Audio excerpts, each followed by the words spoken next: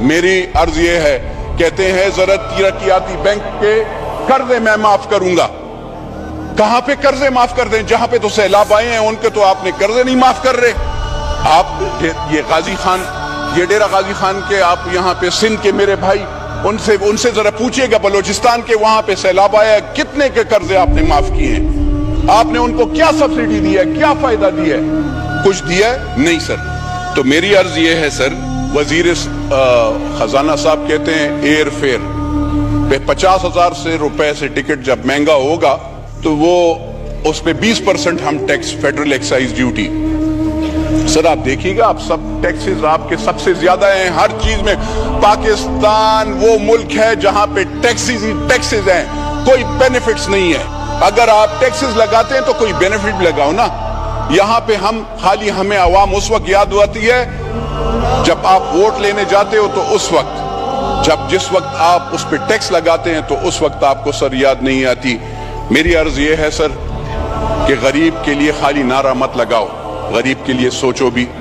بجلی مہنگی کرنا یہ زیادتی ہوگی. آپ لگائیں کیا انڈسٹریز پہ زیادہ لگائیں نا سر, انڈسٹریز والے ہیں پکڑیں اس پہ بجلی, اس کو کیوں سبسڈی دے رہے ہیں؟ لیکن اگر ایک جس کا کچا گھر ہے, جس کے گھر میں 2 پنکھے ہیں سر, جو کہ 15,000 روپے سیلری لیتا ہے, یا یہاں پہ جو پی این کڑے ہیں, ان غریبوں کا کیا گناہ ہے کہ آپ اس پہ بھی وہ ٹیکس لگائیں گے؟ اب اور یہاں پہ یہ شادی ہال سر, مطلب ایک مسلمان کا اور کوئی وہ تو نہیں ہے یہ شادی کر کے اور اس میں اکٹھے, کوئی پارٹی واٹی والے نہیں, پارٹیز والوں پہ لگائیں. لیکن مجھے بتائیں سر کہ شادی یا اس میں بھی آپ جو سنت رسول کا وہ ہے, اگر لوگ اکٹھے ہوتے ہیں اور اس میں ہمارا ایک شرعی وہ ہے, لوگ اگر آتے ہیں اور اس میں سب اکٹھے ہو کر اس کو کھانا کھلائیں گے اور اس پہ آپ ٹیکس لگائیں گے, وہ مارکی والا, وہ ہوٹل والا, وہ دکاندار, خدا کی قسم سر ہم لوگوں سے ٹیکس لیتا ہے. ٹیکس کلیکشن والے چور ہیں, جو آپ کی ڈپارٹمنٹ ہے وہ چور ہے.